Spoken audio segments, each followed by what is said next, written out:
യത്തീംഖാനകളിൽ യത്തീം മക്കൾക്ക് വേണ്ടി കൊടുക്കുന്ന പൈസയിൽ നിന്ന് 60 രൂപ യത്തീംഖാനയ്ക്ക് 40 രൂപ പിരിവുകാരന്റെ പോക്കറ്റിലോ എന്നുള്ള സംവിധാനം മാറിയേ പറ്റൂ. ഇല്ലെങ്കിൽ പൊളിച്ച് മാറ്റിയിട്ട് വേറെ കോഴി ഫാമോ അല്ല തുടങ്ങണം യത്തീംഖാനകൾ.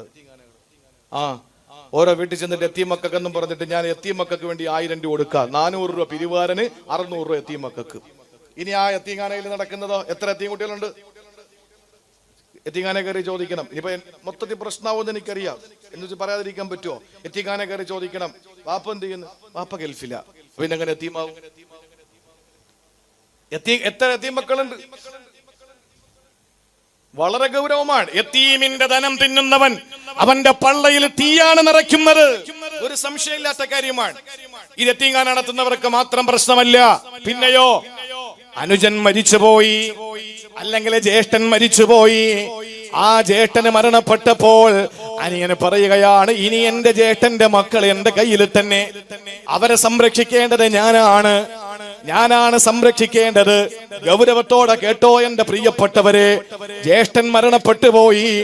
അനുജൻ പറയുന്നു, ഇനി ആ ജ്യേഷ്ഠത്തി വേറെ വിവാഹിതയായി പോകും, മക്കൾ എന്റെ കയ്യിലാണ്, ആ മക്കളെ എനിക്ക് നോക്കിയല്ലേ കഴിയൂ, അവൾക്ക് വേറെ ഭർത്താവായി അവരുടെ ജീവിതം അങ്ങ് തുടരും.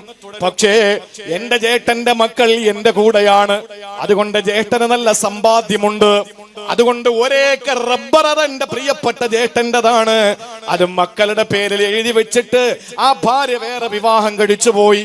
ഒരേക്കർ റബ്ബർ യതീമിന്റെ മുതലാണ്. ആ ഒരേക്കർ റബ്ബറിൽ നിന്ന് വെട്ടിയെടുക്കുന്ന റബ്ബർ ഷീറ്റിൽ നിന്ന് യതീമിന് മാത്രമേ കഴിക്കാൻ പാടുള്ളൂ. അത് നിന്റെ മകന് കൂടി കൊടുത്താൽ അത് യതീമിനെ വഞ്ചിക്കുന്നത് തന്നെയാണ്.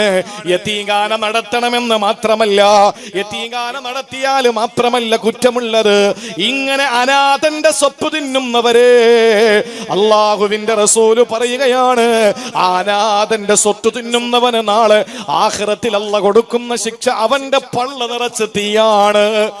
അനാഥനായ പൊന്നുമോന്, വാപ്പയില്ലാത്ത പൊന്നുമോന്റെ സങ്കടം മാറ്റിക്കൊടുത്തിട്ട്, മോനെ നിന്റെ വാപ്പ ഇല്ലെങ്കിൽ എന്താ, നിനക്ക് താങ്ങായി തണലായി ഞങ്ങളുണ്ടല്ലോ എന്ന് പറഞ്ഞിട്ട് അനാഥന്റെ സംരക്ഷണം നമ്മൾ ഏറ്റെടുത്താൽ അള്ളാന്റെ മുത്തു പറയുകയാ, അനവകാഫിലുൽ യതീമി ഹാകദാ. ലോകത്തുള്ള അനാഥ മക്കൾ ചിന്തിച്ചു പോകും, എന്തേ എന്റെ വാപ്പയുണ്ടായിരുന്നെങ്കിൽ ഇത്രയും സൗഭാഗ്യം എനിക്കില്ല. വാപ്പയുള്ള മക്കൾ ചിന്തിക്കും, എന്റെ വാപ്പ ഇല്ലാതിരുന്നെങ്കിൽ എത്രയോ നന്നായിരുന്നെന്ന് ചിന്തിക്കും. ആ നിലയിൽ നീ അനാഥ മക്കളെ സംരക്ഷിക്കണം. സ്വന്തം മകനെ വാപ്പയില്ലാത്ത മകന്റെ മുമ്പിൽ വെച്ച് നീ നിന്റെ മകനെ ലാളിക്കല്ലേ, സ്നേഹിക്കല്ലേ. നബി മുഹമ്മദ് മുസ്തഫ അനാഥ മകന്റെ മനസ്സിന്റെ ഉള്ളറകളിൽ ഒരുപാട് സങ്കടങ്ങളാകും, വിഷമങ്ങളാകും. അതുകൊണ്ട് ഒരിക്കലും നീ നിന്റെ പ്രിയപ്പെട്ട മകനെ അനാഥ മകന്റെ യതീമിന്റെ മുമ്പിൽ വെച്ച് ചുംബിക്കരുതെന്ന് പഠിപ്പിച്ചു ഏത് പ്രവാചകൻ? ഹസൻ ഹുസൈൻ തങ്ങളെ തോളത്ത് കയറി സുജൂദിൽ കിടക്കുന്ന നബി തങ്ങളെ തോളത്ത് കയറി കളിച്ചിരുന്നപ്പോ ആ മക്കളിറങ്ങുന്നത് വരെ നിലത്ത് വീഴുമോ എന്ന് ഭയപ്പെട്ടുകൊണ്ട് സുജൂദിൽ കിടന്ന പ്രവാചകൻ ആ നിലയിൽ തന്റെ പ്രിയപ്പെട്ട മക്കളോട് കരുണ കാണിച്ച അയറാബി വന്നിട്ട് നബി തങ്ങളെ പേരക്കുട്ടികളെ മുത്തുന്നത് കണ്ടപ്പോ ചോദിച്ചു, നബിയെ എനിക്ക് 10 പേരമക്കളുണ്ട്, ഞാൻ ഇന്നുവരെ ഒന്നിനെയും മുത്തിയിട്ടില്ല. അള്ളാന്റെ ഹബീബ് സല്ലല്ലാഹു അലൈഹി വസല്ലം പറഞ്ഞു, കരുണയുള്ളവർക്ക് അല്ലാഹ് കരുണ കൊടുക്കൂ. കാരുണ്യത്തിന്റെ ലക്ഷണമാണ് കുഞ്ഞുങ്ങളെ മുത്തുക എന്നുള്ളത്. മദീനയുടെ ഭരണാധികാരി, പ്രസിഡന്റ്, പ്രധാനമന്ത്രി ഉമർ ബിൻ അൽ ഖത്താബ് റളിയല്ലാഹു അൻഹു, വേറെ ഏറെ സഹാബിയുടെ പേര് കേൾക്കുമ്പോഴും റളിയല്ലാഹു അൻഹു പറഞ്ഞില്ലെങ്കിലും പ്രശ്നമല്ല, ഉമർ തങ്ങളുടെ പേരേട്ടിൽ പറഞ്ഞില്ലെങ്കിൽ ചിലപ്പോ അത് പ്രശ്നമാവും. കാരണം ഉമർ തങ്ങൾ ചില്ലറക്കാരനല്ല, ഇതങ്ങ് സഹിക്കുന്ന ആളല്ല, അദ്ദേഹം ഇത് ചോദിച്ചു വാങ്ങുന്നല്ല. ഉമർ തങ്ങൾ വേറൊരു സ്റ്റൈലാണ്. ഉമർ ബിൻ ഖത്താബ് റളിയല്ലാഹു അൻഹു പ്രധാനമന്ത്രിയാണ്, പ്രസിഡന്റാണ്. ഒരു സംസ്ഥാനത്തിന്റെ ഗവർണറെ മാറ്റി. നിങ്ങൾ കേൾക്കണേ, ഗവർണറെ മാറ്റി. ഉമർ ബിൻ ഖത്താബ് റളിയല്ലാഹു അൻഹു ഒരു സ്റ്റേറ്റിന്റെ ഗവർണറെ മാറ്റി ആ സ്ഥാനത്ത് നിന്ന്. എന്താ കാരണമെന്ന് ചോദിച്ചു. ഉമർ ബിൻ ഖത്താബ് തങ്ങൾ പറഞ്ഞു, നീ നിന്റെ മക്കൾക്ക് മുത്തം കൊടുക്കുന്നില്ല, അതാണ് നിന്റെ പരാതി, നിന്റെ പ്രശ്നം അതാണ്. അങ്ങനെയാണെങ്കിൽ നമ്മുടെയൊക്കെ ഗവർണർമാരെ മാറ്റാൻ എത്ര സമയം കഴിഞ്ഞു. ഉമർ ബിൻ ഖത്താബ് തങ്ങളോട് ഗവർണർ ചോദിച്ചു, അല്ല എന്റെ മക്കളെ മുത്തുന്നതും ഞാൻ ഈ സ്റ്റേറ്റ് ഭരിക്കുന്നതും തമ്മിൽ എന്താ ബന്ധം? ഉമർ ഇബ്നുൽ ഖത്താബ് റളിയല്ലാഹു അൻഹുവിനോട് ഇത് ചോദിക്കുമ്പോൾ മഹാനവറുകൾ പറഞ്ഞെന്താണെന്നറിയോ? സ്വന്തം മകനെ മുത്താത്ത ഒരുത്തൻ ആരാന്റെ മക്കളോട് എങ്ങനെയാണ് കരുണ കാണിക്കുക? ആരാന്റെ മക്കളോട് സ്നേഹം കാണിക്കുന്നത് എങ്ങനെയാണ്? അതുകൊണ്ട് നിന്നെ ഞാൻ തൽസ്ഥാനത്ത് നിന്ന് മാറ്റിയിരിക്കുന്നു എന്ന് പറഞ്ഞിട്ട് അദ്ദേഹത്തെ സ്ഥലം മാറ്റി അദ്ദേഹത്തെ ഗവർണർ സ്ഥാനത്ത് നിന്ന് ഇറക്കി വിട്ട ആളാ ഉമർ ഇബ്നുൽ ഖത്താബ് റളിയല്ലാഹു അൻഹു. ആ ദീൻ കുഞ്ഞുങ്ങളോട് ഏറ്റവും വലിയ കാരുണ്യം കാണിക്കണമെന്ന് പഠിപ്പിക്കുന്ന മതം പറയുകയാണ്, അനാഥന്റെ മുന്നിൽ വെച്ചിട്ട് ഒരിക്കലും നീ നിന്റെ മക്കളെ പോലും നീ എടുത്ത് ലാളിക്കരുത്, അത് അവന് സഹിക്കില്ല. ആ നിലയിൽ അനാഥന്റെ സംരക്ഷണം അല്ലാഹു തആല പറയുമ്പോ എന്താ ഖുർആൻ പറഞ്ഞെന്നറിയോ? വലാ തഖറബൂ മാലൽ യതീം, അനാഥന്റെ മുതലിനെ നീ സമീപിക്കരുത്. ഇല്ലാ ബില്ലതീ ഹിയ അഹ്സനു ഹത്താ യബ്ലുഗ അശുദ്ദ, പ്രായപൂർത്തിയെത്തുന്നത് വരെ അവന്റെ സ്വത്തിനെ നീ സമീപിക്കുമ്പോൾ എങ്ങനെയാ സമീപിക്കേണ്ടതെന്നറിയോ? ഇല്ലാ ബില്ലതീ ഹിയ അഹ്സൻ, ഏറ്റവും നല്ല നിലയിലാണ് നീ സമീപിക്കേണ്ടത്. പ്രിയപ്പെട്ട സഹോദരങ്ങളെ, ജനങ്ങളോട് ഇടപെടുന്നതിൽ ഏറ്റവും ഗൗരവമായ ഇടപെടൽ അനാഥ മക്കളുടെ സംരക്ഷണത്തിന്റെ വിഷയത്തിലാ. അവരുടെ സ്വത്തിനെ സമീപിക്കുന്ന അഹ്സനായ നിലയിൽ വേണമെന്ന് അള്ളാന്റെ വിശുദ്ധ ഖുർആനിലൂടെ പടച്ച തമ്പുരാനെ പരിചയപ്പെടുത്തുമ്പോ ഈ പ്രിയപ്പെട്ട എന്നെ കേൾക്കുന്ന സഹോദരങ്ങൾ, കൊട്ടുകാട്ടിലെയും അതുപോലെ മേനമ്പള്ളിയിലെയും എന്റെ പ്രിയപ്പെട്ട സഹോദരങ്ങൾ, എന്നെ കേൾക്കുന്ന പ്രിയപ്പെട്ട സഹോദരങ്ങളെ, നിങ്ങളിൽ കച്ചവടക്കാരുണ്ടാകുമല്ലോ. കച്ചവടക്കാരോട് എനിക്ക് പറയാനുള്ളത്, ജീവിതത്തിന്റെ രണ്ടറ്റം കൂട്ടിമുട്ടിക്കാൻ പാടുപെട്ട് കഷ്ടപ്പെട്ട് നിങ്ങൾക്ക് ജീവിതത്തിൽ വലിയ പാടുപെട്ട് പ്രയാസപ്പെട്ട് കച്ചവടം ചെയ്യുമ്പോൾ അളവിലും തൂക്കത്തിലും കുറവ് വരുത്താൻ നിങ്ങൾ സൂക്ഷിക്കണമെന്ന് അല്ലാഹുവിന്റെ ഖുർആൻ സൂറത്തുൽ ഇസ്രായിലൂടെ പടച്ച തമ്പുരാനെ പരിചയപ്പെടുത്തുമ്പോ അല്ലാഹു പറഞ്ഞ വാക്കും അത് തന്നെയാണ്. വൗഫുൽ കൈല ഇദാ കിൽതും വസിനൂ ബിൽ ഖിസ്താസിൽ മുസ്തഖീം ദാലിക ഖൈറുൻ വഅഹ്സനു തഅവീലാ. നിങ്ങൾ അളവിലും തൂക്കത്തിലും കുറവ് വരുത്താൻ പാടില്ല. ഏറ്റവും നല്ല നിലയിലാണ് നിങ്ങളുടെ ഇടപെടൽ ഉണ്ടാകേണ്ടത്. കാരണം പര്യവസാനം അഹ്സനാകേണ്ടതുണ്ടല്ലോ. അളവിലും തൂക്കത്തിലും കുറവ് വരുത്തുന്നവരുടെ പര്യവസാനം മോശമാ. അതുകൊണ്ട് ഏറ്റവും നല്ല നിലയിലാ നിങ്ങൾ നിങ്ങളുടെ പ്രിയപ്പെട്ടവരെ കടന്നു കൊടുക്കേണ്ടത്. കച്ചവടം നടത്തുമ്പോൾ, ക്രയവിക്രയങ്ങൾ നടത്തുമ്പോൾ നിങ്ങളുടെ സാധനത്തിന്റെ ചരക്കിന്റെ കുറവുകളെല്ലാം വിവരിച്ചു കൊടുത്തിട്ട് വേണം നിങ്ങളുടെ കച്ചവടം നടത്താനെന്ന് പഠിപ്പിക്കുന്ന അള്ളാന്റെ പരിശുദ്ധമായ ദീനുണ്ടല്ലോ. ജനങ്ങളോട് കാണിക്കേണ്ട അഹ്സനെ സംബന്ധിച്ച് പരിചയപ്പെടുത്തുകയാ തീരുന്നില്ല. തർക്കത്തിന്റെ കാലമാണല്ലോ, തർക്കത്തിന്റെ ലോകമാണല്ലോ. മൈക്ക് വെച്ച് കെട്ടിയിട്ട് അങ്ങോട്ടും ഇങ്ങോട്ടും വാദപ്രതിവാദങ്ങൾ നടക്കുന്ന കാലമാണല്ലോ. പ്രതിപക്ഷ മര്യാദ നഷ്ടപ്പെടുന്ന കാലമാണല്ലോ. ജയിക്കാൻ വേണ്ടിയിട്ട് താൻ പിടിച്ച മുയലിന് 3 കൊമ്പെന്ന നിലയില് അങ്ങോട്ടും ഇങ്ങോട്ടും സന്ദർഭത്തിൽ നിന്നും നടത്തിയെടുത്തിട്ട് ക്ലിപ്പുകൾ വിട്ട് വൈറലാക്കുന്ന ഈ ദുഷിച്ച കാലഘട്ടത്തിൽ അള്ളാന്റെ ഖുർആൻ പറയുകയാണ് സൂറത്തുൻ നഹ്ലിലൂടെ. അല്ലാഹ് പറയുന്നു, വജാദിൽഹും ബില്ലതീ ഹിയ അഹ്സൻ വജാദിൽഹും ബില്ലതീ ഹിയ അഹ്സൻ. നിങ്ങൾ ഏറ്റവും ചൊവ്വായ നിലയിലാ തർക്കിക്കേണ്ടത്. തർക്കം വേണ്ടി വരുന്ന സന്ദർഭങ്ങളിൽ ആ തർക്കം വേണ്ടെന്നല്ല, പ്രതിപക്ഷ മര്യാദയോട് നിങ്ങൾ ഏറ്റവും നല്ല മെച്ചമായ രീതിയിലാ തർക്കം നടത്തേണ്ടത്. ആ തർക്കമാണ് പ്രിയപ്പെട്ടവരെ ഇസ്ലാം പ്രോത്സാഹിപ്പിക്കുന്ന തർക്കം. അല്ലാതെ അങ്ങോട്ടും ഇങ്ങോട്ടും പ്രശ്നങ്ങൾ ഉണ്ടാക്കി പിതാവിനെ വിളിച്ച് അതുപോലെ തന്നെ മോശമായ ആരോപണങ്ങളും പ്രത്യാരോപണങ്ങളും നടത്തിയിട്ട് അങ്ങോട്ടും ഇങ്ങോട്ടും മാനസികമായി അകൽച്ച വരുന്ന നിലയിൽ പ്രശ്നങ്ങൾ ഉണ്ടാക്കുന്ന തർക്കം ഇസ്ലാം അനുവദിക്കുന്നില്ല, പ്രോത്സാഹിപ്പിക്കുന്നില്ല. എന്റെ പ്രിയപ്പെട്ട സഹോദര, തീരുന്നില്ല. അത് കഴിഞ്ഞിട്ടൊരു തിന്മ ഒരാൾ ചെയ്താൽ ആ തിന്മയെ നമ്മൾ എങ്ങനെയാണ് എതിരിടേണ്ടത്? തിന്മ എങ്ങനെയാണ് നമ്മൾ നേരിടേണ്ടത്? തിന്മ കൊണ്ടല്ല. ഒരാൾ ചീത്ത പറഞ്ഞാൽ ചീത്ത പറഞ്ഞുകൊണ്ടല്ല നമ്മൾ അയാളോട് പോരടിക്കേണ്ടത്. ഒരാൾ അടിച്ചാൽ തിരിച്ചടിച്ചുകൊണ്ടല്ല പ്രതികരിക്കേണ്ടത്. പിന്നെയോ അള്ളാന്റെ ഖുർആൻ സൂറത്തുൽ ഫുസ്സിലത്തിൽ അല്ലാഹ് പറയുന്നുണ്ട്, വലാ തസ്തവിൽ ഹസനത്തു വലസ്സയ്യിആ, നന്മയും തിന്മയും ഒരിക്കലും സമമല്ല. ഇദ്ഫഅ ബില്ലതീ ഹിയ അഹ്സനു, ഏറ്റവും മെച്ചമായ നിലയിൽ നിങ്ങൾ പ്രതികരിക്കണം വിളിക്കണമെന്നാ. ഫഇദല്ലദീ ബൈനക വബൈനഹു അദാവത്തുൻ കഅന്നഹു വലിയ്യുൻ ഹമീം. എന്നാ നിങ്ങളുടെ ശത്രുക്കൾ നിങ്ങളുടെ മിത്രമായി മാറുമെന്ന് അല്ലാഹുവിന്റെ പരിശുദ്ധ ഖുർആൻ. എത്ര സംഭവങ്ങളാണ്. അനാഥകളെ സംരക്ഷിക്കുന്ന വിഷയത്തിൽ, അളവിലും തൂക്കത്തിലും കുറവ് വരുത്തുന്ന വിഷയത്തിൽ, അതുപോലെ തന്നെ മറ്റൊരാളോടുള്ള തർക്കത്തിന്റെ വിഷയത്തിൽ, ഇതിലൊക്കെ നമ്മൾ അഹ്സനാകണം ജനങ്ങളോട് കാണിക്കേണ്ടത്. ഏറ്റവും മെച്ചമായത്, ഏറ്റവും നന്മയായത്, ഏറ്റവും നല്ലതാണ് നമ്മൾ കാണിച്ചു കൊടുക്കേണ്ടത്. ഇവിടെ പറഞ്ഞ എന്താണ്? അള്ളാന്റെ ഖുർആൻ പറയുന്നു, വല തസ്തവിൽ ഹസനത്തു വല സയ്യിഅ. കല്യാണത്തിന് അവളെ വിളിച്ചില്ല, അതുകൊണ്ട് ഞാനും വിളിക്കുന്നില്ല. പിണക്കം കൂടുവോ കുറയോ? എന്തോ ഒരു അതിരുതർക്കത്തിന്റെ വഴിത്തർക്കത്തിന്റെ പേരിൽ അപ്പുറത്തെ അയൽവാസി നമ്മളോട് പിണങ്ങി. അപ്പോഴാണ് അവളുടെ മകളുടെ കല്യാണം വന്നു. ആ കല്യാണത്തിന് നമ്മളെ വിളിച്ചില്ല. 2 മാസം കഴിഞ്ഞപ്പോ നമ്മുടെ കല്യാണം വന്നു, വീട്ടില് മോളുടെ കല്യാണം. നമ്മൾ അവളെയും വിളിക്കില്ല. എന്നിട്ട് പറയുന്നത് എന്താ? എന്നെ വിളിച്ചില്ലല്ലോ, അതുകൊണ്ട് ഞാനും വിളിക്കുന്നില്ല. അള്ളാന്റെ ഖുർആൻ പറഞ്ഞു, വല തസ്തവിൽ ഹസനത്തു വല സയ്യിഅ. ഈ പണി ശരിയല്ല. നന്മയും തിന്മയും ഒരിക്കലും സമമല്ല.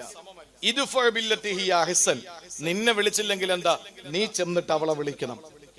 അപ്പോഴോ അള്ളാന്റെ ഖുർആൻ പറയുന്നു,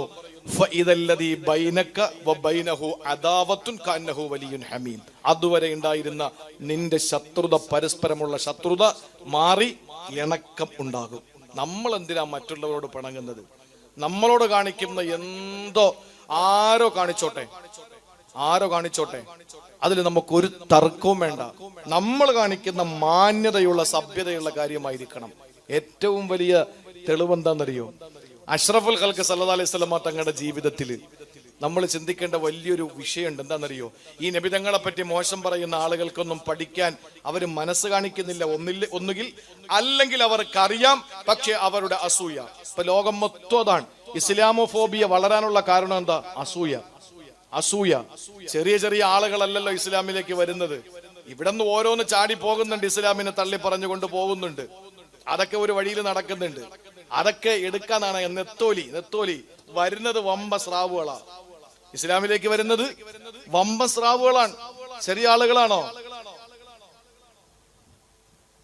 ലക്ഷക്കണക്കിന് ഡോളർ മാസം ശമ്പളം വാങ്ങിയിരുന്ന യൂറോപ്പ് പോപ്പ് സംഗീതത്തിന്റെ കുലപതി, യൂറോപ്പിലെ പോപ്പ് സംഗീതത്തിന്റെ കുലപതി, അയാളുടെ സംഗീതം ആലപിച്ചാൽ ഒരു മാസ്മരിക ലോകത്തേക്ക് ജനങ്ങൾ മുഴുവനും ഒഴുകി ആ നിലയിലേക്ക് ലയിച്ചു ചേരുന്ന നിലയിൽ മാസം ശമ്പളം ലക്ഷക്കണക്കിന് ഡോളറാണ്. അദ്ദേഹത്തിന്റെ പേര് ക്യാറ്റ്സീവൻ എന്നാണ്. അദ്ദേഹം മൊറോക്കയിൽ ഇങ്ങനെ നടന്നു പോകുമ്പോ ഒരു പള്ളിയുടെ മിനാരത്തിൽ നിന്ന് ബാങ്ക് കേട്ടു. ഇയാൾ ഇങ്ങനെ നിൽക്കാൻ, എന്തോരു സംഗീതമാണിത്. എന്റെ സംഗീതം ഒന്നുമല്ല. എത്ര മനോഹരമാണ് ആ സംഗീതം. ചിന്തിച്ചു നോക്കിയേ. നല്ല മുഅദ്ദിന്മാരെ വെച്ച് ബാങ്ക് വിളിപ്പിക്കണം. കമ്മിറ്റിക്കാർ നല്ല ശമ്പളം കൊടുക്കണം. എന്തിനാ ഈ അള്ളാന്റെ പള്ളിക്ക് പൈസ ബാലൻസ് ഇടുന്നത്? എന്തിനാ? അള്ളാഹ്ക്ക് പൈസ വല്ല വേണോ? പള്ളിയിലെ ഇമാമിന്റെ ശബ്ദത്തിൽ കുറഞ്ഞിരുന്നോട്ടെ, 4 മതിൽക്കെട്ടിനകത്തേ കേൾക്കുള്ളൂ. കമ്മിറ്റിക്കാരും പള്ളിയിൽ വരുന്നവരും ആകെ 2 പേരെ പള്ളി വരുള്ളൂ, അവരെ കേൾക്കുള്ളൂ. ബാങ്ക് അങ്ങനെയല്ല, നാട്ടിലുള്ള എല്ലാ ആളുകളും കേൾക്കും. അതുകൊണ്ട് ബാങ്ക് വിളിക്കുന്ന മുഅദ്ദിനെ, നല്ല മുഅദ്ദിന്മാരെ, ചില സ്ഥലത്ത് ബാങ്ക് വിളിച്ചാൽ പടച്ചോനെ എന്താ ഈ വിളിക്കുന്നത്, നാണക്കേട് തോന്നിയിട്ടുണ്ട്. ഞാൻ കുറ്റപ്പെടുത്തുകയല്ല. അവരെ ഇമാമാക്കണം, പള്ളിക്കകത്ത് കയറ്റി ഇമാമാക്കണം. ബാങ്ക് വിളിക്കുന്ന ബിലാൽ റളിയല്ലാഹു അൻഹു തെരഞ്ഞെടുത്ത് എന്തിന്റെ പേരിലാണ്? നല്ല ശബ്ദമാണ്. ബിലാൽ തങ്ങളുടെ നല്ല ശബ്ദമാണ്. മനോഹരമായ ശബ്ദമായിരുന്നു ബിലാൽ തങ്ങളുടേത്. നല്ല മുഅദ്ദിന്മാരെ വെക്കണം, നല്ല ബാങ്ക്. അത് കേട്ടാൽ റോഡിലൂടെ പോകുന്ന ആളുകൾ ഇങ്ങനെ കേട്ടുകൊണ്ട് നിൽക്കണം. എത്ര മനോഹരമാണ്. അങ്ങനെയൊക്കെ ബാങ്ക് വെച്ചു കൊടുത്താൽ ആരും പറയില്ല മൈക്കൊക്കെ ഓഫാക്കണം, ബാങ്കൊന്നും വേണ്ടെന്ന് ആരും പറയില്ല. ഇത് ഇവിടെ ബാങ്ക് വിളിച്ച് മേനമ്പള്ളി എന്നല്ലേ, മേനമ്പള്ളിയിൽ ബാങ്ക് വിളിച്ചങ്ങോട്ട് തീരുമ്പം അപ്പുറത്തെ പള്ളിയിൽ അല്ലാഹു അക്ബർ ബാങ്ക് തുടങ്ങാൻ. അതങ്ങോട്ട് തീരുമ്പോ അടുത്ത പള്ളിയിൽ ബാങ്ക്. രാഷ്ട്രീയക്കാര് പ്രസംഗിച്ചുകൊണ്ടിരിക്കുമ്പോ ബാങ്കല്ലേ, മര്യാദ ഓടിപ്പോയി അങ്ങിരിക്കും. ബാങ്ക് വിളി തീർന്ന് പതുക്കെ എഴുന്നേറ്റ് വരുമ്പോ അടുത്ത പള്ളിയിലെ ബാങ്ക്. എന്തിനാ പടച്ചോനെ പറയിപ്പിക്കുന്നത്? ഈ കമ്മിറ്റിക്കാർക്ക് രാവിലെ ഇറങ്ങിയിട്ട് ഈ 5-6 പള്ളിയുടെ ഈ ക്ലോക്കിന്റെ ടൈം ഒന്നാക്കി കൂടെ? എല്ലാ പള്ളികളിലും കയറിയിട്ട് ഈ പള്ളിയുടെ ക്ലോക്കിന്റെ എല്ലാ പള്ളിയുടെ സമയം ഒന്ന് ഫോൺ ചെയ്ത് കോൺഫറൻസ് കാലിട്ടിട്ട് ഇതാ ഇത്ര സമയമായി കറക്റ്റ് എല്ലാ പള്ളിയിലും നേരെ കറക്റ്റ് വെച്ച് വിഷയം തീർന്ന്. എന്നിട്ട് മുഅദ്ദിന്മാരുടെ വേണം സമയത്ത് കൊടുക്കണമെന്ന്. അപ്പൊ ഈ ആളുകളെ കുറ്റം പറയില്ല.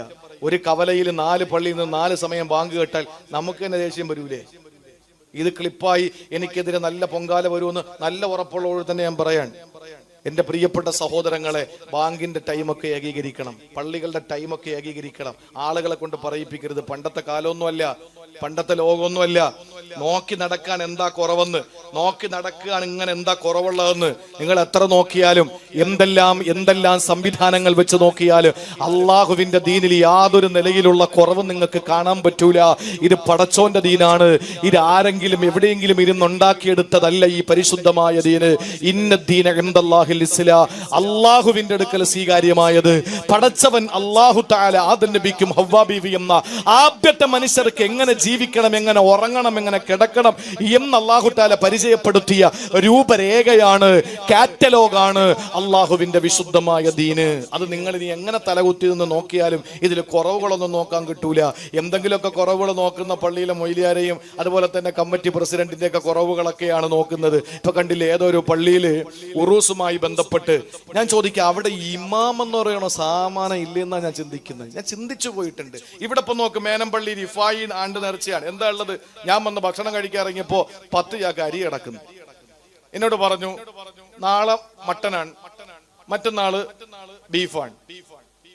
മനോഹരമായി എല്ലാവർക്കും ഭക്ഷണം. ഏറ്റവും കൂടുതൽ ആഹാരം വാങ്ങാൻ വരുന്ന നമ്മുടെ സഹോദര സമുദായത്തിൽപ്പെട്ട ആളുകൾ അല്ലേ? എത്ര മനോഹരമായിട്ടാ ഇതിന്റെ കമ്മിറ്റി അവർക്ക് ആഹാരം കൊടുക്കുന്നത്.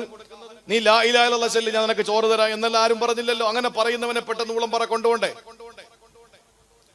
എത്ര മനോഹരമാണ് നമ്മുടെ നാടിന്റെ ഐക്യം. പക്ഷെ നിങ്ങളൊന്ന് ചിന്തിച്ചു നോക്കിയേ, ഏതോ ഒരു മഹാന്റെ ഖബറുമായി ബന്ധപ്പെട്ട ഒരു ഉറൂസിന് കേരളത്തിലെ പ്രമുഖയായ ഒരു സിംഗർ, ഒരു പെൺകുട്ടി അവിടെ വന്നിട്ട് പറയാണ്, ഇപ്പാപ്പാടെ ആണ്ടിന് എന്റെ ഗാനമേള ഉണ്ട്, ഞാൻ ഉണ്ടാവും, നിങ്ങൾ എല്ലാവരും ഉണ്ടാവണം, നമുക്കവിടെ അടിച്ചങ്ങോട്ട് പൊളിക്കണം. എന്നാലോചിച്ച് നോക്കിയേ. ഞാൻ ചിന്തിക്കുന്ന അവിടുത്തെ കമ്മിറ്റിക്കാരെ ഒന്നും ഞാൻ കുറ്റം പറയില്ല. അവിടെ ഇമാമെന്ന് പറയുന്ന ഒരു സാധനം ഉണ്ടല്ലോ, ഇയാൾ 10 വർഷം പഠിച്ചെന്തിനാ പഠിച്ചത്? അവരെ നന്നാക്കാൻ, ഇത് തെറ്റാണ് എന്ന് പറഞ്ഞു കൊടുക്കാൻ അവിടെ ഇരിക്കുന്ന ഇമാമിനും നട്ടല്ലില്ല എങ്കിൽ പിന്നെ എന്തിനാ സമുദായ സേവനം നടത്താൻ നടക്കുന്നത്? അതാ ഞാൻ ചിന്തിക്കുന്നത്.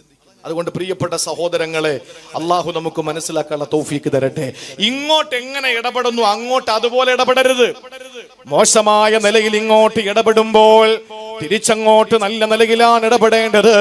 അതുകൊണ്ടാണ് ഹബീബായ പ്രവാചകൻ നമുക്ക് മാതൃകയുള്ളത്. ഏതെല്ലാം മേഖലകളിൽ റസൂലുള്ളാഹിനെ അധിക്ഷേപിച്ചാലും ആക്ഷേപിച്ചാലും വിമർശിച്ചാലും അവർക്ക് റസൂലുള്ളാഹിന്റെ മറുപടി പ്രവർത്തനത്തിലൂടെയായിരുന്നു. എത്രയോ വെല്ലം അള്ളാഹിന്റെ പ്രിയപ്പെട്ട പ്രവാചകനെ പട്ടിണിക്കിട്ടല്ലോ, അള്ളാഹിന്റെ ഹബീബിനെ പട്ടിണിക്കിട്ടല്ലോ. ശൈബ് അബീ ത്വാലിബിൽ റസൂലുള്ളാഹി ഉപരോധം ഏർപ്പെടുത്തപ്പെട്ടപ്പോ പച്ചിലയും പച്ചവെള്ളവും കഴിച്ചിട്ട് റസൂലുള്ളാഹിക്ക് കിടക്കേണ്ടി വന്നല്ലോ. ആ കാലഘട്ടത്തിൽ അള്ളാഹുവിന്റെ വിശുദ്ധ ഖുർആനില് അനാഥകൾക്ക് ഭക്ഷണം കൊടുക്കണമെന്ന് പറയുമ്പോ, അഗതികൾക്ക് ഭക്ഷണം കൊടുക്കണമെന്ന് പറയുമ്പോ, വിശക്കുന്നവന് ഭക്ഷണം കൊടുക്കണമെന്ന ആയത്തുകളെല്ലാം എടുത്ത് പരിശോധിച്ചാൽ അതിൽ 90% ആയത്തുകളും മക്കിയാണ്. എന്ന് പറഞ്ഞാൽ മക്ക കാലഘട്ടത്തിലാണ് ആയത്തുകൾ ഇറങ്ങുന്നത്. എന്ന് പറഞ്ഞാൽ അള്ളാന്റെ ഹബീബിന് പട്ടിണി കിടത്തിയപ്പോ, റസൂലുള്ളാഹിന് ഉപരോധം ഏർപ്പെടുത്തിയപ്പോ, ഒരു തുള്ളി വെള്ളം കൊടുക്കരുതെന്ന് എല്ലാവരും അങ്ങോട്ടും ഇങ്ങോട്ടും വഅദ ചെയ്തപ്പോ, ത്വായിഫിൽ ചെന്ന് കുടിക്കാൻ അബ്ബാസിന്റെ തോട്ടത്തിൽ ചെന്ന് സെയ്ദ് ബിൻ ഹാരിസ് റളിയല്ലാഹു തആല അൻഹു വെള്ളം ചോദിച്ചു പോയപ്പോ, ഇല്ല മുഹമ്മദിന് വെള്ളം തരില്ലെന്ന് പറഞ്ഞ് ആ തോട്ടത്തിൽ നിന്ന് ആട്ടി ഓടിച്ചു. നടന്നു വരുന്ന വഴിയിലെല്ലാം റസൂലുള്ളാഹിനെ കാർക്കിച്ചു തുപ്പി, കള്ളാ കള്ളാ എന്ന് വിളിച്ചു, ഭ്രാന്താ ഭ്രാന്താ എന്ന് വിളിച്ച് അധിക്ഷേപിച്ചു. അള്ളാഹുവിന്റെ റസൂൽ അക്ഷരവും മിണ്ടിയില്ല. പക്ഷേ പടച്ചവന് കൊടുക്കാതിരിക്കാൻ കഴിയില്ലല്ലോ. സൗദി അറേബ്യയിലെ ഏറ്റവും വലിയ മാനസികാരോഗ്യ ആശുപത്രി ഏതെന്നറിയോ? മാനസികാശുപത്രി തായിഫിലാണ്. ആ തായിഫിൽ പോയി നിങ്ങൾ ഒന്ന് കാണണേ. ത്വായിഫിലാണ് ഏറ്റവും കൂടുതൽ ഭ്രാന്തന്മാരുള്ളത്. എന്തുകൊണ്ടാണ്? മുത്തു റസൂലിനെ മുഖത്ത് നോക്കിയിട്ട് ഭ്രാന്ത എന്ന് വിളിച്ച സമൂഹത്തെ അള്ളാഹു ഭ്രാന്തന്മാരാക്കി മാറ്റുകയാ. കാരണം അള്ളാന്റെ ഹബീബ് എല്ലാവരോടും ഇടപെട്ടത് ഏറ്റവും നല്ല നിലയിലാണ് റസൂലുള്ളാന്റെ ഇടപെടല്. ഒരാളോട് പരാതിയില്ല, പരിഭവമില്ല, ആരോടും ദേഷ്യമില്ല, വൈമനസ്യമില്ല, വൈഷമ്യമില്ല, വൈക്ലഭ്യമില്ല, ഒരാളോടും ദേഷ്യമില്ല, പകയില്ല, ക്രോധമില്ല, ദേഷ്യമില്ല, കോപമില്ല. എല്ലാവരോടും സന്തോഷവും സമാധാനവും ശാന്തിയും മാത്രമേ ഉള്ളൂ.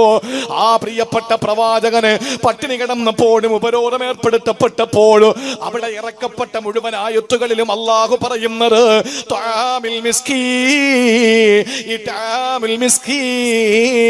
അഗതികൾക്ക് ഭക്ഷണം കൊടുക്കുന്ന.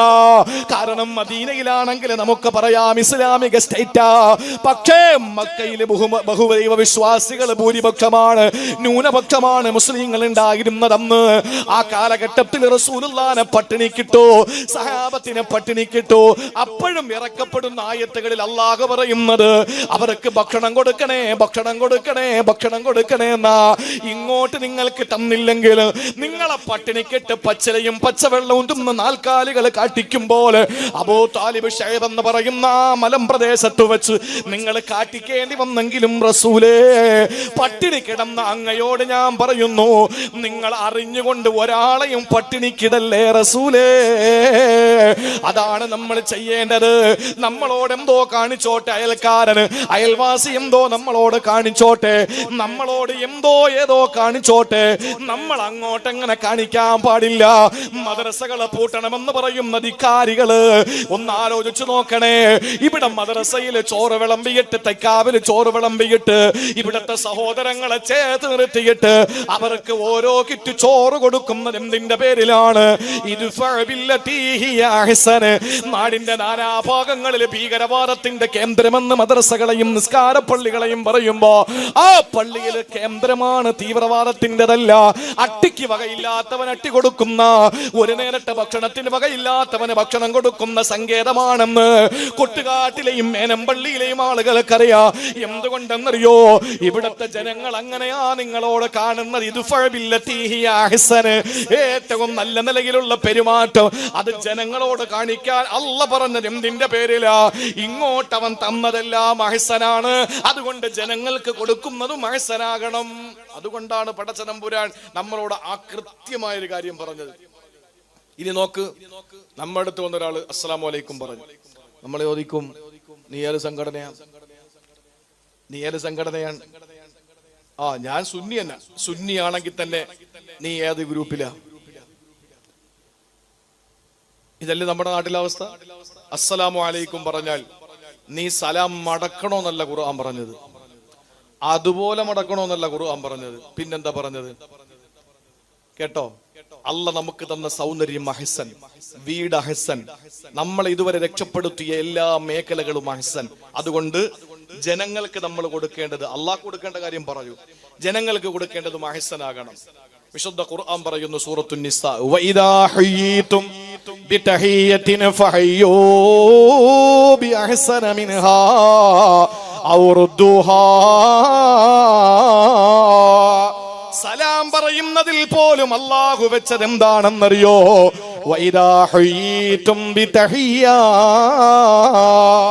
നിന്നോടാരെങ്കിലും അഭിവാദനം പറഞ്ഞാൽ, ഇസ്ലാമിന്റെ കാഴ്ചപ്പാട് ഇപ്പൊ പറഞ്ഞുതരാം കേട്ടോ. ഫഹയ്യു, നീ തിരിച്ച് അഭിവാദനം പറയണം. എങ്ങനെ പറയണം? ബി അഹ്സന മിൻഹാ, അവൻ അസ്സലാമു അലൈക്കും പറഞ്ഞാൽ നീ അങ്ങോട്ട് പറയണം വഅലൈക്കുമുസ്സലാം. അല്ല, അത് ഹസൻ, അത് ഹസനാണ്, അത് നല്ലതാണ്, മെച്ചമാണ്.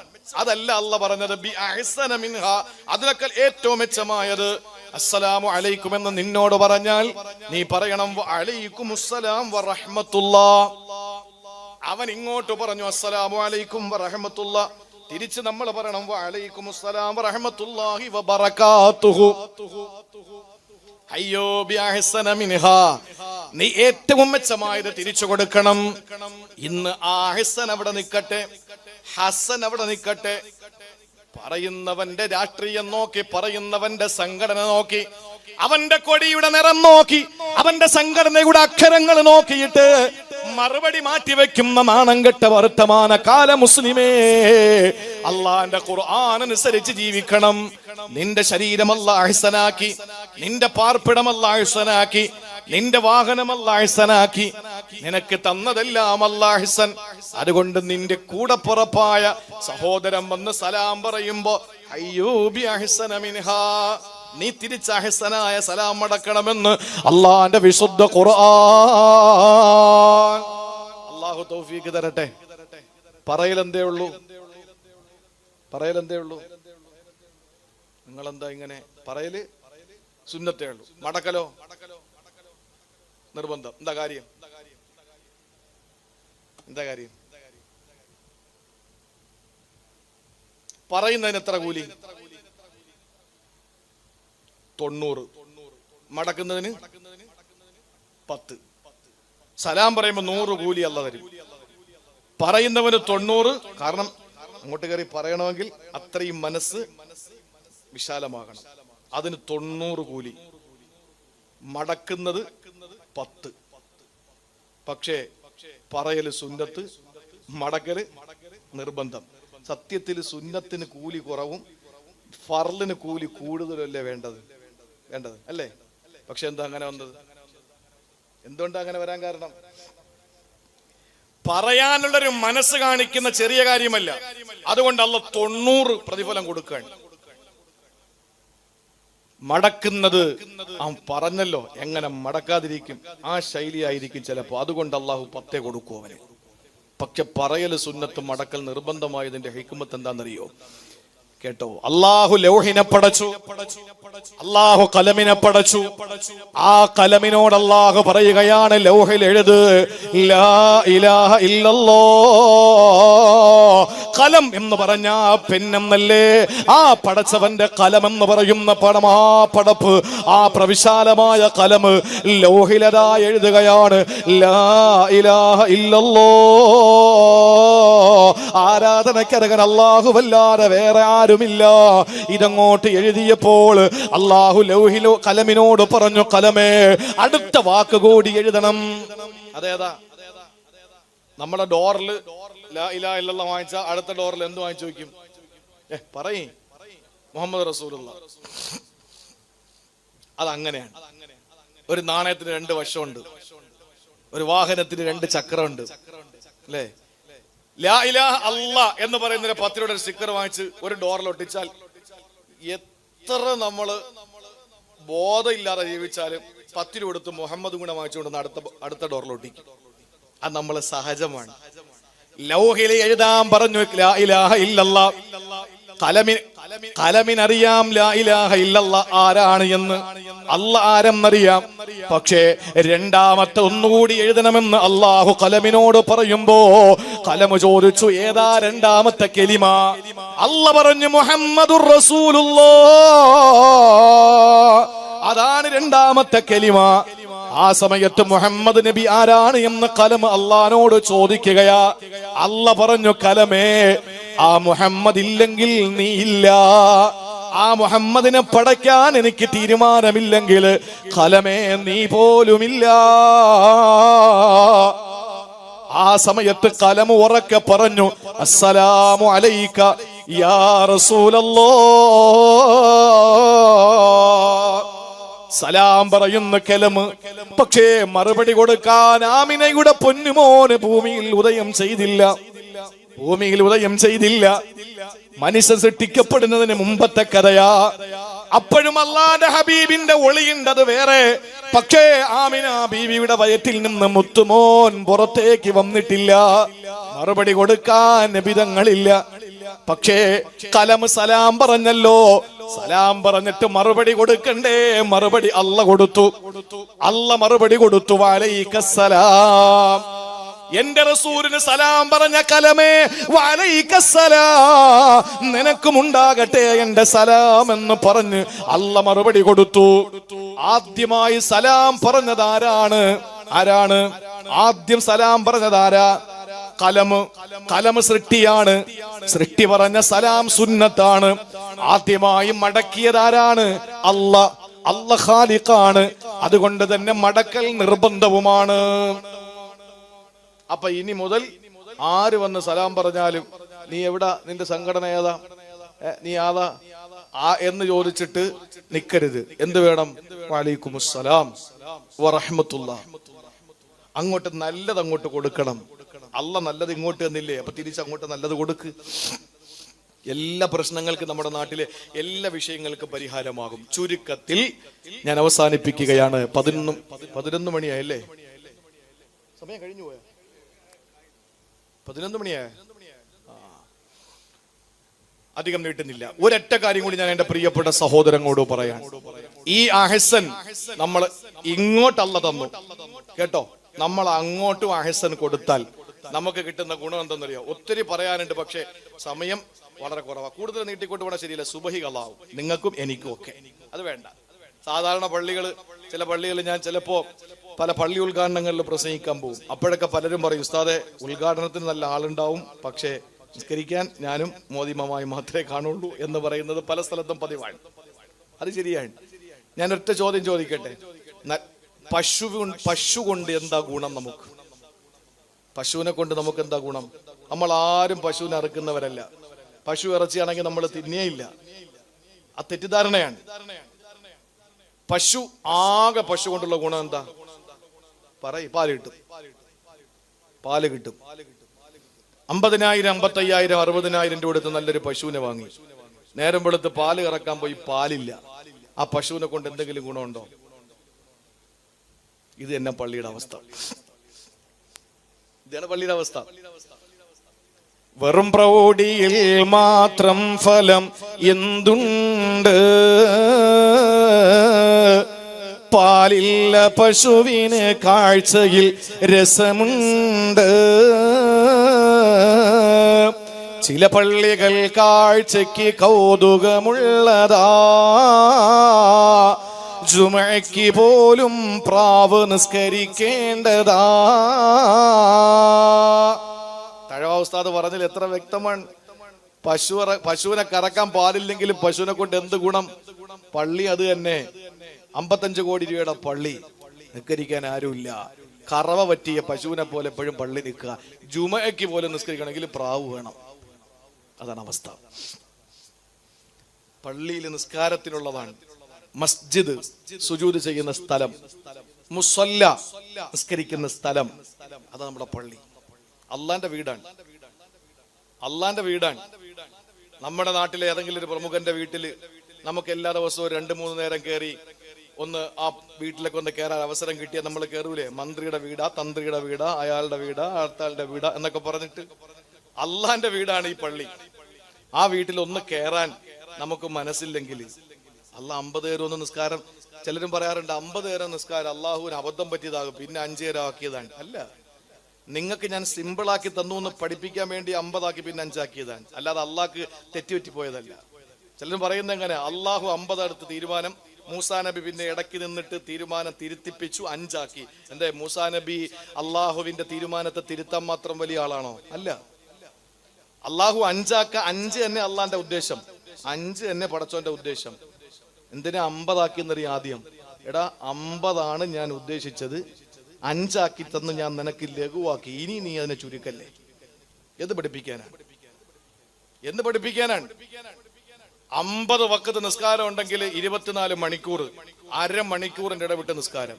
2 മണിക്കൂറായി ഞാൻ പ്രസംഗം തുടങ്ങിയിട്ട്. ഇതിൽ 4 നിസ്കാരത്തിന് സമയം കഴിഞ്ഞു. മോദിന്റെ ശമ്പളം കൂടും ഇമാമിന്റെ. കാരണം 5 വഖത്തിനല്ല 50 വഖത്തിനല്ലേ. നമുക്ക് എന്തെങ്കിലും ചെയ്യാൻ പറ്റുമോ? എവിടെയെങ്കിലും ഒന്ന് യാത്ര ചെയ്യാൻ പറ്റുമോ? അടുത്ത ബാങ്ക്, അടുത്ത നിസ്കാരം, വീണ്ടും അടുത്ത്. അള്ളാഹു അങ്ങനെ ഒരു ഇടങ്ങേറ് നിങ്ങൾക്ക് വരുത്തുന്നില്ല. 5 മതി എന്ന് ആദ്യമേ അള്ളാന്റെ തീരുമാനമുണ്ട്. പിന്നെ 50 ആക്കി 5 ആക്കി കാണിച്ചു തന്നത് ഞാൻ നിങ്ങൾക്ക് എല്ലാം യുസ്ർ, സിമ്പിളാക്കി തരുന്ന ആളാണ്. ഇന്ന ദീന യുസ്ർ വലാ ഉസ്ർ, ഒരു ബുദ്ധിമുട്ടും ഇല്ല അള്ളാഹുവിന്റെ ദീനിൽ എന്ന് പഠിപ്പിക്കാൻ വേണ്ടിയാണ്. ഈ നാട്ടിലെ ഹൈന്ദവ സഹോദരങ്ങളോട് ചോദിച്ചു നോക്ക്, അവർക്ക് ഈ നിസ്കാരത്തിന്റെ ബാങ്ക് കൊണ്ട് ഗുണമുണ്ടോ ഇല്ലേ എന്ന്. സുബയുടെ ബാങ്ക് കേൾക്കുമ്പോഴാണ് പ്രഭാത പ്രാർത്ഥനയ്ക്ക് അവർ എഴുന്നേൽക്കുന്നത്. ആ സമയത്ത് അവർ എഴുന്നേറ്റുകൊണ്ടാണ് അവരുടെ ഓംകാര പ്രാർത്ഥന. ഓം അസദോമാം ഓം അസദോമാം സദ്ഗമയ, ഓം അസദോമാം സദ്ഗമയ, തമസോമാം ജ്യോതിർഗമയ, മൃത്യോമാം അമൃതം ഗമയ. ഓം ശാന്തി, ഓം ശാന്തി എന്ന് പറഞ്ഞിട്ട് അവരുടെ പ്രാർത്ഥന, അല്ലെങ്കിൽ നേരം വെളുത്തു എന്നവർക്ക് അറിയുന്നത് പള്ളിയിലെ വാങ്ങുകൊണ്ടാണ്. എന്നോട് പറഞ്ഞു, പലരും പറഞ്ഞു, ബാങ്ക് വിളിക്കുമ്പോൾ അങ്ങോട്ടും ഇങ്ങോട്ടും ചരിഞ്ഞ് കിടക്കുമെന്ന് പറഞ്ഞു. ഞാൻ പറഞ്ഞു, അത് പണ്ടാരോ പഠിച്ച് മദ്രസയിൽ വാള് കേട്ടൊരു ഓർമ്മയാണ്. ഈ ഹയ്യാല സ്വലാ എന്ന് പറയുമ്പോൾ വലത്തോട്ട് ചരിയണം, ഹയ്യാൽ ഫല ഇടത്തോട്ട് ചരിയണം. അത് മോദീന്റെ സ്വഭാവമാണ്. ബാങ്ക് വിളിക്കുമ്പോൾ എല്ലാവരും കേൾക്കാൻ വേണ്ടി ഇങ്ങനെ തന്നെ ഒരേ ദിശയിൽ വിളിക്കാതെ ഹയ്യാല സ്വലാ എന്ന് പറയുമ്പോൾ എല്ലാവരും കേൾക്കട്ടെ. ഇന്നാണല്ലോ മൈക്ക്. ഇന്ന് എല്ലാവരും വിചാരിച്ചിരിക്കണം എന്താ, ഹയ്യാല സ്വലാ പറയുമ്പോൾ വലത്തോട്ട് എരിഞ്ഞ് കിടക്കണം, ഹയ്യാൽ ഫലാമ ഇടത്തോട്ട് എരിഞ്ഞ് കിടക്കണം, എന്നാലും എണീച്ച് കരിക്കരുത് എന്നാ ഇപ്പം പലരും കരുതിയിരിക്കുന്നത്. അത് മാറണം. അത് മാറിയിട്ട് സുബഹിന്റെ ബാങ്ക് ഈ ക്രിസ്ത്യാനികൾക്കും ഹിന്ദുക്കൾക്കും ഒക്കെ ഉപകാരമാണ്. ലൊഹറിന്റെ ബാങ്ക് അവർക്ക് പെട്ടെന്ന് ഓർമ്മ വരും, ലഞ്ചിന്റെ ടൈമായി, അവർക്ക് ഓർമ്മ വരും. അസറിന്റെ ബാങ്ക് ഓഫീസ് അടയ്ക്കാൻ സമയമായി, മക്കൾ സ്കൂൾ വിട്ട് വരാൻ സമയമായി, സന്ധ്യാപ്രാർത്ഥന സായാഹ്ന കാര്യങ്ങൾ ചെയ്യാൻ സമയമായി എന്ന് അവർക്ക് ഓർമ്മ വരുന്ന അസറിന്റെ ബാങ്ക് കേൾക്കുമ്പോഴാണ്. മഗ്രിബിന്റെ ബാങ്ക് കേൾക്കുമ്പോ അവർക്കറിയാം സന്ധ്യാപ്രാർത്ഥനയുടെ സമയം. മക്കളെല്ലാം കുളിച്ച് ശുദ്ധിയാക്കി അകത്ത് കയറി സന്ധ്യാദീപം കൊളുത്തി അവരെ പ്രാർത്ഥനയ്ക്ക് ഇരുത്തുന്ന സമയം. ഇശായുടെ ബാങ്ക് കേൾക്കുമ്പോൾ അവർക്കറിയാം ഇനി ഡിന്നർ കഴിച്ചിട്ട് കിടക്കാൻ സമയമായി എന്ന്. ഈ ബാങ്ക് കൊണ്ട് ആർക്കാ ബുദ്ധിമുട്ടുള്ളത്? ഉള്ള ആകെ ബുദ്ധിമുട്ട് മുസ്ലിങ്ങൾക്ക്. അവർക്കാണ് ഇടങ്ങേറ്, വേറെ ആർക്കും ഒരു ഇടങ്ങേറുമില്ല. അതുകൊണ്ട് പ്രിയപ്പെട്ട സഹോദരങ്ങളെ, അല്ല തരുന്നതെല്ലാം അഹ്സനാണെങ്കിൽ തിരിച്ച് നന്നായിട്ട് അഹ്സൻ അങ്ങോട്ട് കൊടുക്കി, അള്ളാഹ്ക്കും കൊടുക്കി, ജനങ്ങൾക്കും അഹ്സൻ കൊടുക്കി. നിങ്ങൾക്ക് മനസ്സിലായല്ലോ വിഷയം. അള്ളാഹു തൗഫീഖ് തരട്ടെ. എന്നാൽ നാളെ അള്ളാഹുവിന്റെ സ്വർഗമുണ്ടല്ലോ, ആ സ്വർഗത്തിന്റെ കഥയും അള്ളാഹു പറഞ്ഞതെന്തെന്നറിയോ? യുദ്ഖിൽഹു ജന്നാത്തിൻ തജ്രി മിൻ തഹ്തിഹൽ അൻഹാർ ഖാലിദീന ഫീഹാ അബദാ ഖദ് അഹ്സന അല്ലാഹു ലഹു റിസ്ഖാ. സൂറത്തു തഹ്രീമിൽ അല്ലാഹു പറയുകയാ, യുദ്ഖിൽഹു ജന്നാത്തിൻ തജ്രി മിൻ തഹ്തിഹൽ അൻഹാർ, അടിവാരത്ത് അരുവി ഒഴുകുന്ന കളകളാരവം മുഴക്കുന്ന അരുവികളുള്ള തോട്ടമല്ല കൊടുക്കുന്നതാ. ഖാലിദീന ഫീഹാ അബദാ, എന്ന് ശാശ്വതമായി ആ സ്വർഗത്തിൽ അവർ വസിക്കുന്നതാ. ഖദ് അഹ്സനല്ലാഹു ലഹു റിസ്ഖാ, ഈ ഭൂമിയിൽ അവൻ അഹ്സനായ ശരീരം കൊടുത്ത അല്ലാഹ്, അഹ്സനായ വീട് കൊടുത്ത അല്ലാഹ്, അഹ്സനായ എല്ലാ വിജയവും കൊടുത്ത അല്ലാഹ്, അഹ്സനായ ഭാര്യയെ കൊടുത്ത അല്ലാഹ്, അഹ്സനായ മക്കളെ കൊടുത്ത അല്ലാഹ്. ഈ ഭൂമിയിൽ വെച്ച് അല്ലാഹുവിന് അഹ്സനായ അമല് കൊടുത്ത ആ മനുഷ്യരുണ്ടല്ലോ, ജനങ്ങളോടുള്ള ഇടപാടുകളില്, അനാഥന്റെ വിഷയത്തില്, അളവിലും തൂക്കത്തില്, തർക്ക വിതർക്കങ്ങളില്, എല്ലാ വിഷയത്തിലും ഇടപാടുകളിലും ക്രയവിക്രയങ്ങളില്, നൈരന്തര്യ ജീവിതത്തിന്റെ ദൈനംദിന വിഷയങ്ങളിലെല്ലാം അഹ്സന് കൊടുത്തവനെ നാളെ നിന്നെ കൊണ്ടുപോയി അല്ല തരുന്നത് അഹ്സനല്ലാഹു ലഹു റിസ്ഖാ, ഏറ്റവും മുന്തിയ ഭക്ഷണം നിനക്ക് തരികയാ. അസ്ഹാബുൽ ജന്ന യൗമഇദിൻ ഖൈറുൻ മുസ്തഖറാ വഅഹ്സനു മഖീലാ. അല്ലാഹു നാളെ നമുക്ക് തരുന്നതും അഹ്സനായ സ്വർഗ്ഗമാണ്. ആ അഹ്സനായ സ്വർഗ്ഗം വേണോ? അഹ്സനായ മുഖം തന്ന അഹ്സനായ ഖാലിഖ്, ഫതബാറകല്ലാഹു അഹ്സനുൽ ഖാലിഖീൻ. അല്ലാഹുവിനെ പറ്റി പറഞ്ഞത് അഹ്സനെന്നാ. ഏത് അഹ്സന്? അഹ്സന് തഖ്വീ, എന്റെ അഹ്സനായ രൂപം, നിങ്ങളെ അഹ്സനായ രൂപമുണ്ടല്ലോ, ആ അഹ്സനായ ഖാലിഖായ അല്ലാഹ്, ആ ഖാലിഖായ അല്ലാഹുവിന്റെ അടിമകളായ നമ്മള് അല്ലാഹ്ക്ക് കൊടുക്കുന്നത് അഹ്സനായ ഖുർആനിനെ ഫോളോ ചെയ്തുകൊണ്ടാ, അഹ്സനായ പ്രവർത്തനങ്ങളെ സമ്മാനിച്ചുകൊണ്ടാ. എന്നാൽ നാളെ അഹ്സനായ സ്വർഗത്തില് അഹ്സനായ ഭക്ഷണം കഴിച്ച് നമ്മള് അഹ്സനുൽ ഖാലിഖീൻ പ്രവേശിപ്പിക്കുമെന്ന് അഹ്സനായ പടച്ചവന്റെ ഖുർആൻ, അല്ലാഹുവിന്റെ അഹ്സനായ ഖുർആൻ പറയാ. തബിഉ അഹ്സന മാ ഉൻസില ഇലൈക്കും. ഖുർആൻ അഹ്സനാണ്, ഖാലിഖ് അഹ്സനാണ്, നമ്മുടെ മുഖം അഹ്സനാണ്, നമ്മൾ അല്ലാഹ് കൊടുക്കേണ്ടത് അഹ്സനാണ്, ജനങ്ങളോട് കാണിക്കേണ്ടത് അഹ്സനാണ്. അഹ്സനായ ജീവിതം, അഹ്സനായ സ്വർഗത്തിലേക്ക് പോയി അഹ്സനായ ഭക്ഷണം കഴിച്ച് കഴിയാൻ അല്ലാഹു നമുക്ക് തൗഫീക്ക് തരട്ടെ.